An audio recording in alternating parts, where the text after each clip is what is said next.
सभी शिक्षक साथियों और बच्चों को फिर से मेरा नमस्कार। जैसा कि मैंने आपसे वादा किया था कि बहुत ही जल्दी इसका सेकेंड पार्ट, चूंकि समय कम है, यानी कि कुछ ही देर के अंतराल पे मैं आपको इसका सेकेंड पार्ट दे रहा हूं, जिसमें हम लोग इंस्पायर माना के 5 6 7 प्रोजेक्ट के ऊपर बात करेंगे कि किस तरीके से कम लागत में हम एक बढ़िया प्रोजेक्ट बना सकते हैं। क्योंकि सबसे बड़ी प्रॉब्लम बच्चे यहीं पे फेस कर रहे हैं। स्कूल्स में टीचर्स उनको मोटिवेट कर रहे हैं, हम बता रहे हैं, बहुत जगह से वो सुन रहे हैं, लेकिन लास्टली उनको समझ में नहीं आ रहा है कि सर प्रोजेक्ट बनाए कैसे, है ना, और किस टाइप का प्रोजेक्ट होना चाहिए। और कहीं ना कहीं सोचते सोचते टाइम बीत जाता है, या फिर हम लोग कुछ भी अलग बलग बना के उसको यूट्यूब पे अपलोड कर दे रहे हैं और सिलेक्शन कहीं नहीं हो रहा है। देखिए, संख्या पुराना तो है ही, लेकिन सबसे जरूरी चीज है कि हम जो बना रहे हैं ना, वो हमारे जो गाइडलाइन दिया गया, मानक दिया, उसके आधार पे हो। तो चलिए बिना देरी के कुछ प्रोजेक्ट पर डिस्कस करते हैं और बारीकी से देखें इन चीजों को कि इस प्रोजेक्ट में क्या है। बहुत मेहनत से मैंने इसको फिल्टर किया है ताकि आपको सारी चीजें बता सकूं। तो देखिए, इसमें सबसे पहला प्रोजेक्ट मैं आपके सामने जो डिस्कस करने जा रहा हूँ, वो है आपका स्मार्ट वर्षा जल संचयन एवं भूजल पुनर्भरण प्रणाली। इसको आसान भाषा में कहे तो जो आप लोगों ने एक वर्ड सुना होगा, rain water harvesting, 7th 8th 9th के सभी के बुक्स में पढ़ना है। तो सर ये कोई नया कॉन्सेप्ट तो नहीं है, लेकिन बिल्कुल आप देखेंगे कि कैसे ये नया बनेगा। ठीक है। और ग्राउंड वाटर रिचार्ज सिस्टम, यानी कि जो चीजें पहले से आ रही है, जैसे मैंने आपको बताया था लास्ट वीडियो में कि नवाचार और इनोवेशन में एक डिफरेंस है। हम नया नहीं खोजने जा रहे हैं, लेकिन देखिए हम उस पुराने सिस्टम्स को नए में कैसे कन्वर्ट करेंगे। इसीलिए इस प्रोडक्ट में क्या चेंज किया गया, इसका नाम ही चेंज कर दिया गया, इसको बनाया गया स्मार्ट रेन वाटर हार्वेस्टिंग और साथ में ग्राउंड वाटर रिचार्ज सिस्टम। अब देखिए इसमें क्या है, सबसे पहले इसका मैं छोटा सा परिचय दे दूं, क्योंकि मैं प्रोजेक्ट पे आज ब्रीफ डिस्कशन करूंगा। हो सकता है वीडियो थोड़ा लंबा हो जाए, लेकिन वीडियो को देखिए, 5 6 प्रोजेक्ट्स में आपका सारा डाउट्स क्लियर हो जाएगा और मुझे पूरी आशा है कि इसके बाद एक बेहतर प्रोजेक्ट आप बना पाओगे। तो देखिए इसमें क्या है कि वर्षा के मौसम में छतों पे गिरने वाला पानी अक्सर बिना उपयोग के नालियों और नदियों में बह जाता है। ये तो आप ही जानते हैं, वर्षा का सीजन है, हमारे छतों पे 99 क्या 100% घरों में जो पानी आता है वो बर्बाद हो जा रहा है, नाली में बह जाता है, छत से गिर जाता है, रोड पे गिर जाता है। इसका उद्देश्य क्या है कि वर्षा जल को संग्रहित करके इसका उपयोग करना और अतिरिक्त जल को भूजल के लिए सोख्ता गड्ढे में भेजना। अब देखिए, मैंने आपको पहले ही बताया कि रेन वाटर हार्वेस्टिंग पहले से चलता आ रहा है, लेकिन इसमें नया क्या है वो आपको मैं दिखाता हूँ। समस्या देखिए कितनी है। मैंने क्या बोला था कि सबसे पहले हमें वर्क करना है सबसे पहले समस्या के ऊपर। अगर आप समस्या नहीं बताओगे, आपका प्रोजेक्ट कभी चयन नहीं होगा। वर्षा जल का अधिकांश भाग व्यर्थ बह जाता है। गर्मियों में जल संकट आजकल देखिए हर जगह, जो हमारा ग्राउंड लेवल है पानी का बहुत नीचे चला गया है। ये समस्या सरकार के लिए सबसे बड़ा सरदर्द हो गया है, यानी कि गांव में जहां नदियां गुजरती है वहां ग्राउंड लेवल नीचे आ गया है। ठीक है। भूजल स्तर लगातार नीचे गिर जाता है और सिंचाई और पेयजल की समस्या की तो हमेशा ही रहती है। तो ये देखिए, ये चारों मेजर समस्या है किसान के लिए, हम लोग के लिए। अब बात है कि सर समस्या तो ठीक है, इसका समाधान क्या है, क्या प्रस्तावित दे रहे हैं। इसका प्रस्तावित समाधान हमने क्या लिया कि जो छत से आने वाला वर्षा जल है ना, उसको पाइप की सहायता से, छत से आने वाले वर्षा जल को क्या करेंगे हम लोग, पाइप की सहायता से फिल्टर के माध्यम से संग्रहण टंकी में भेजेंगे और फिर इसमें ऑटो वॉल्व सक्रिय होकर, मैं छोटा सा फिगर के थ्रू इसको समझाता हूं। पहले यहाँ देखिए, ये वर्षा का जल छत पे गिर रहा है, ठीक है, जनरली क्या, छत से नीचे गिर गया, बर्बाद हो गया। हमने यहाँ पे क्या किया, एक पीवीसी पाइप के द्वारा, यहाँ पे देख रहे होंगे एक पीवीसी पाइप है और यहाँ पे एक बेसिक फिल्टर यूनिट है, कोई मशीन हमने नहीं लगाया है। वो चीजें जो आपके गांव में मिलती है, देखिए जाली, रेत, कंकर, ये चीजें आप लोग को घर में सर ने बताया भी होगा साइंस में कि बेटा इस टाइप से बनाओगे ना तो आपका पानी जो है 3 चरण में साफ होकर नीचे आ जाएगा, सारी गंदगी हट जाएगी। वही टेक्नोलॉजी हमने प्रयोग की है। मुझे लग रहा है शायद 50 से 100 रुपए का खर्चा नहीं होगा आपका इस सामान को डालने में। उसके बाद देखिए, हमने यहाँ पे नहीं छोड़ा, ये तो कॉमन है, हमने इसमें क्या किया, यहीं से एक दूसरा टैंक लगाया है। देखिए, ये जो स्वच्छ पानी है ये संग्रहण टंकी में जमा हो गया। जनरली इसका हम स्टोर कर रहे थे कि पानी हो गया, चलो इसको हम लोग सिंचाई में प्रयोग कर देंगे या फिर खेती बाड़ी में यूज कर लेंगे, यहाँ तक कॉन्सेप्ट था। लेकिन नहीं, हमने क्या किया, इसको फिल्टर भी किया। ये है नया कि हमने एक उस पानी को वहीं पे स्वच्छ कर दिया, कुछ नया लगाने की जरूरत नहीं है। अब ये स्वच्छ पानी देखिए टैंक में जमा हुआ, हमने यहाँ पे एक वॉल्व लगा दिया है। ठीक है, ये ऑटो फ्लोट वॉल्व है। जैसा ही ये पानी का लेवल, मान लीजिए बारिश अगर लगातार हो रही है, ज्यादा हो गया, तो फिर ये पानी यहाँ से और वॉल्व एक्टिव होगा, ओपन होगा और इस फ्लोट बल्ब की सहायता से ये पानी चला जाएगा कहाँ, सोख्ता गड्ढे में। और ये सोख्ता गड्ढा जो है वो क्या करेगा, आपके जमीन के अंदर है, गड्ढे के अंदर है, यानी कि पानी आपके जमीन के लेवल पे जाएगा, नीचे नीचे ग्राउंड पे जाएगा। तो देखिए दो समस्या का समाधान, एक तो भूजल स्तर को बढ़ाने में मदद करेगा, है ना, अगर वो ज्यादा स्टोरेज में है तो आप उसको सिंचाई में प्रयोग कर सकते हो, गार्डनिंग में। साथ में हमने इसको फिल्टर करके पीने युक्त पानी में कन्वर्ट कर दिया, तो एक साथ तीन समस्या का समाधान कर दिया। तो रेन वाटर हार्वेस्टिंग का कॉन्सेप्ट बस इतना था कि हम स्टोर कर रहे थे, लेकिन यहाँ पे हमने सिर्फ स्टोर नहीं किया, उसको फिल्टर किया और साथ में ग्राउंड लेवल को मेंटेन किया।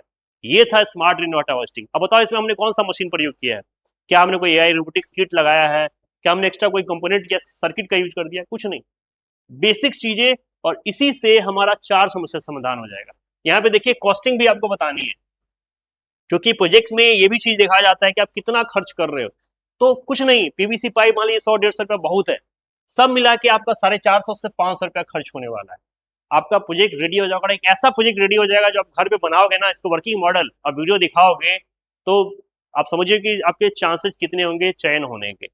तो इस टाइप से प्रोजेक्ट बनाना है आपको। साथ में आपको ये भी दिखाना है कि भैया हम इससे क्या कर रहे हैं, लाभ क्या मिलने वाला है सोसाइटी को। तो देखिए आपका वर्षा जल का संरक्षण होगा, भूजल स्तर में सुधार होगा, पेयजल संकट कम होगा, किसानों की सिंचाई में सहायता मिलेगी, इसके अलावा पर्यावरण संरक्षण को बढ़ावा मिल जाए।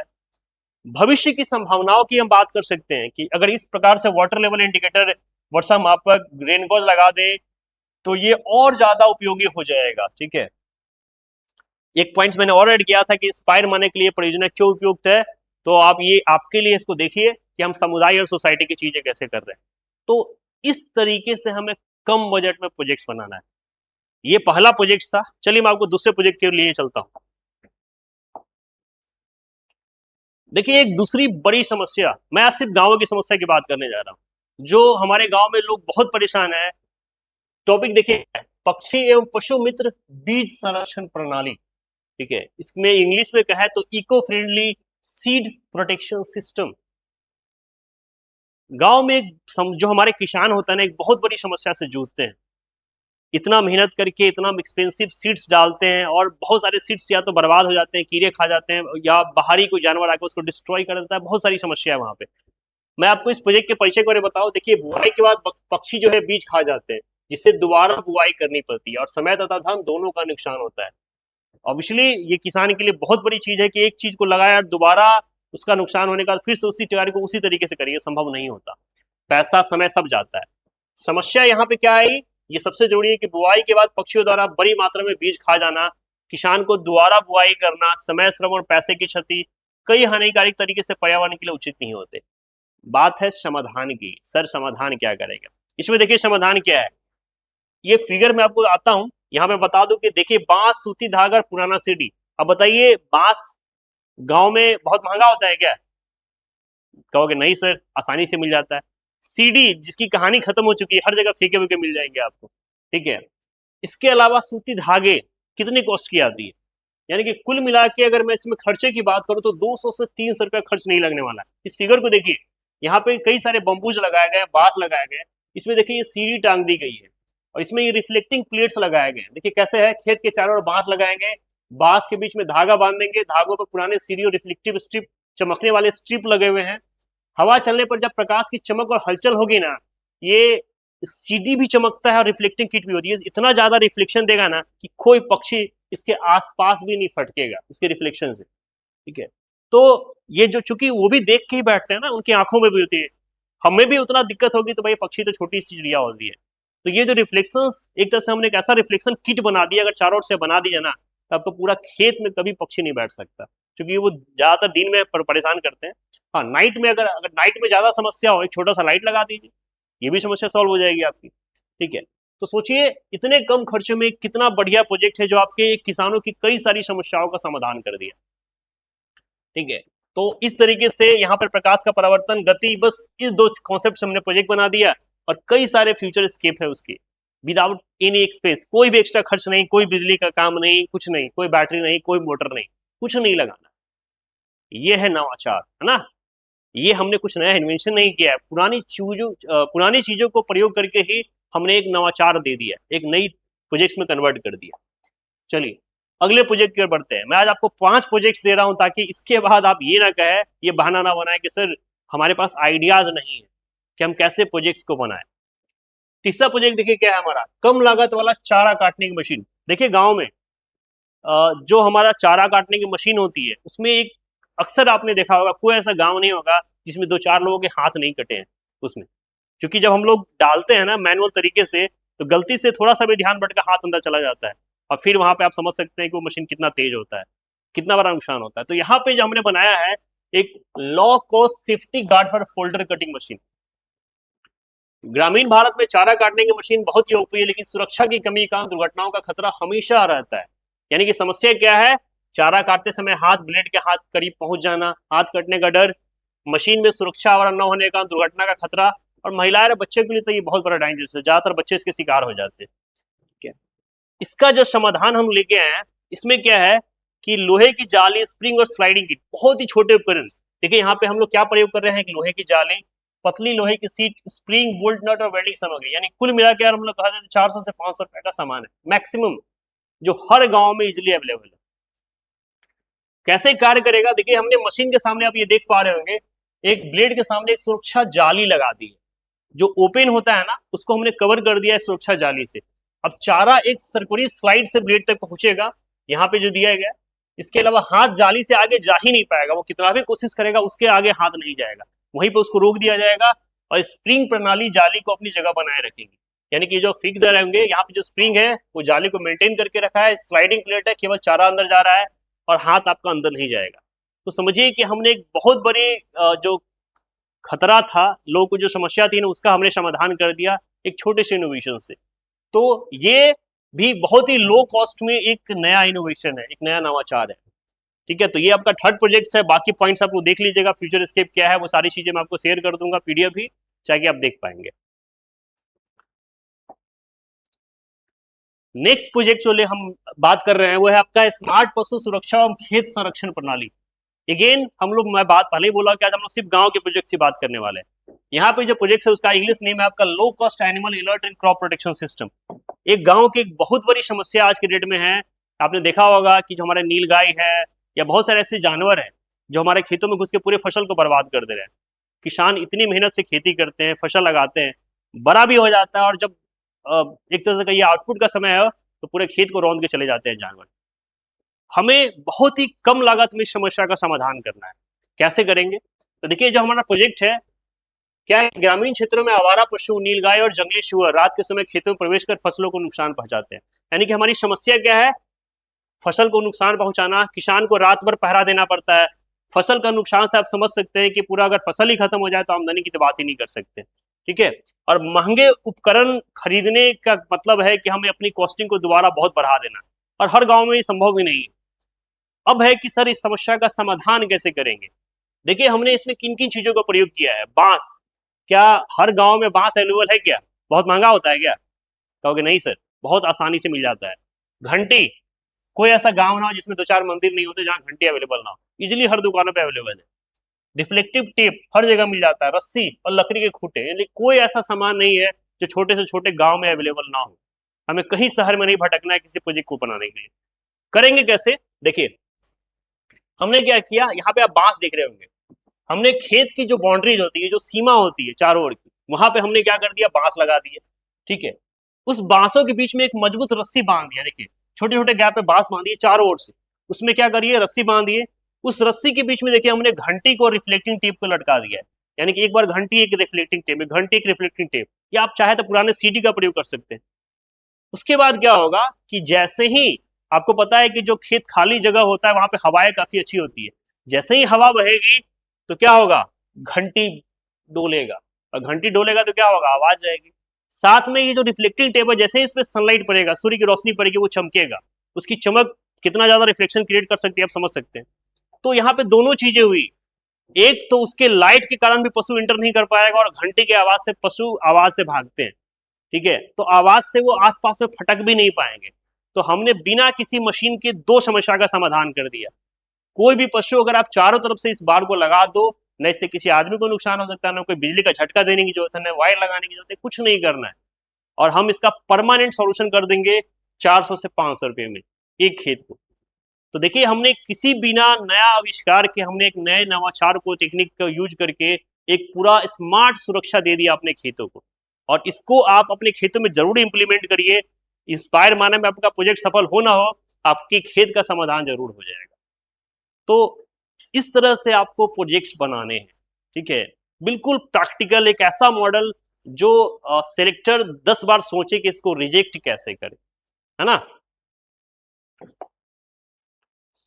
चलिए एक अंतिम प्रोजेक्ट के ऊपर बात कर लेते हैं, जो हमारा लास्ट प्रोजेक्ट है आज का। क्योंकि देखिए मैं सिर्फ आपको आइडियाज दे रहा हूँ, हालांकि ये सब भी नए चीजें हैं जो मुझे नहीं लगता कि स्पाई मैनेजमेंट आज तक सबमिट हुआ है।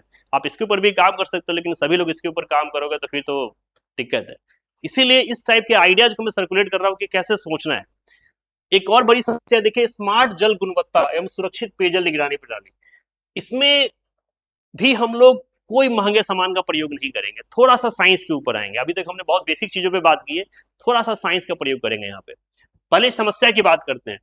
आपको पता है कि जो हमारे गांव में सबसे ज्यादा जो फैलने वाले रोग है, जैसे लाइक टाइफाइड, डायरिया, हैजा, बहुत सारी बीमारियां ज्यादातर गांव में होती है। कारण गांव में 99% लोग आरओ यूज नहीं करते, है ना, हैंडपंप का पानी पीते हैं, या जो जल संग्रह जहां से भी पानी पीते हैं, उन्हें लगता है कि वो पानी साफ है, लेकिन पता नहीं है कि पानी साफ है कि नहीं है। पानी की गुणवत्ता की जांच वो नहीं करते, क्योंकि उनके पास महंगे उपकरण नहीं है, ठीक है, और लोग पानी की गुणवत्ता को पहचान ही नहीं पाते हैं। ये एक बहुत बड़ी समस्या है, ये हमारे हेल्थ से जुड़ी ऐसी समस्या है जो छोटी छोटी गलती के कारण बड़े बड़े हॉस्पिटल के चक्कर लगाने पड़ते हैं और जान तक चली जाती है बच्चों के। समाधान क्या है सर? समस्या तो ठीक है, समाधान क्या करेंगे? तो देखिए हमने क्या किया, एक ऐसा किट तैयार करने जा रहे हैं जिसमें पीएच पेपर, टीडीएस मीटर, ये सभी को लगा रहे हैं। मतलब हर वो चीज जिससे हम आसानी से पता कर सकेंगे हमारे पानी की शुद्धता कितनी है, हमारा पानी शुद्ध है, पीने लायक है या नहीं है। अगर मैं सामान की बात कर दूं, देखिए पीएच पेपर बहुत ही सस्ते रेटों में आपके साइंस की दुकान जहां भी आसपास में होंगी मिल जाता है, बहुत ही सस्ते रेटों में। 5-10 रुपए की स्ट्रिप आती है मात्र। इसके अलावा अगर महंगे लोगे तो 80 रुपए का पूरा बंडल का रेट दिया गया है। वो स्ट्रिप तो बहुत पतला सा आता है। एक टेस्ट ट्यूब कहीं भी हर जगह स्कूल में अवेलेबल है। एक रंग तुलना का चार्ट है, आसानी से ड्रॉपर किसी भी चीज का प्रयोग कर सकते हो। और एक परीक्षण गोल, वो भी है जरूरत की नहीं है। यानी कुल मिलाकर 300 से 500 रुपए की लागत लगने वाली है। करना क्या है, देखिए हम एक पानी का नमूना, साफ बोतल या टेस्ट ट्यूब मिलेंगे, पीएच पेपर या टेस्ट स्ट्रिप को पानी में डुबा के एक परीक्षण घोल मिलाएंगे, जो टेस्ट सॉल्यूशंस आता है, सब्लिमेशन आसानी से मिल जाता है, ठीक है। रंग परिवर्तन की तुलना चार्ट से करेंगे। देखिए यहाँ पे जो पीएच स्तर चार्ट जो छोटे छोटे बच्चों को 8, 9, 10 के बुक्स में आपके दिया हुआ है, उस चार्ट से आपको कंपैरिजन करना है कि अम्लीय कौन है, क्षारीय कौन है और न्यूट्रल कौन है, जो इंडिकेटर वैल्यू दी गई थी आपकी 1 to लेके 14 तक की, उसी में से। अब फिर परिणाम देखिए, सुरक्षित सीमा के बाहर किधर दिखा रहा है, और यहाँ पे किट है। अब इसमें टीडीएस को नापना, कोई मशीन नहीं है, बस फिगर दिया गया, इसको यूज नहीं करना है। तो इस चार्ट के सारे आप लोग देखिए क्या वो टीडीएस वैल्यू कितना दिखा रहा है, एसिडिक है, बेसिक है, न्यूट्रल है, बस इससे अंदाजा लगा लेना है कि हमारा पानी साफ है कि नहीं, टीडीएस कितना है। और आसानी से हम लोग यहाँ पे क्या करेंगे, एसिड बेस की पहचान कर सकते हैं, पीएच मेजरमेंट कर सकते हैं और वाटर क्वालिटी टेस्टिंग कर सकते हैं बेसिक सामान के साथ। तो इसको और अच्छा बनाना चाहते हो तो टीडीएस पैरामीटर होता है, 2-400 रुपये और बढ़ जाएगा, उसको लगा लो, वो और एक्यूरेट डेटा देगा। वो आपके कॉस्टिंग के ऊपर डिपेंड करता है कि आपका बजट कितना है, ठीक है। लेकिन जितना कम बजट में प्रोजेक्ट बनाएंगे उतना सफल होने के चांसेस आपके ज्यादा रहेंगे। तो ये जो हमने 4-5 प्रोजेक्ट डिस्कस किए हैं ना, बिल्कुल ग्राउंड लेवल समस्या के साथ। इसीलिए मैंने आपको फर्स्ट पार्ट में कहा था कि सबसे जरूरी चीज है समस्या को पहचानना। अगर हम समस्या ही नहीं पहचानेंगे तो समाधान कैसे करेंगे, है ना। तो आशा करता हूं कि मेरे जिले नहीं, मेरे राज्य नहीं, मेरे देश से कुछ अच्छे और बेहतर प्रोजेक्ट्स बन के जाएंगे। और बच्चों ये समय है मेहनत करने का। मैं शिक्षक से भी अपील करूंगा कि प्लीज बच्चों का साथ दीजिए, कुछ अच्छे प्रोजेक्ट्स बनवाइए। और चूंकि देखिए जब 10 लोग मिलकर आइडिया डिस्कस करेंगे ना, तो एक बेहतर रिजल्ट निकल के आएगा। और सिर्फ बनाइए नहीं, उसको इम्प्लीमेंट करिए अपने गाँव में, अपने समाज में, अपने सोसाइटी में, जो सही में एक रियल लाइफ एग्जाम्पल दे। फिर से मिलते हैं एक नई इन्फॉर्मेशन के साथ। जय हिंद।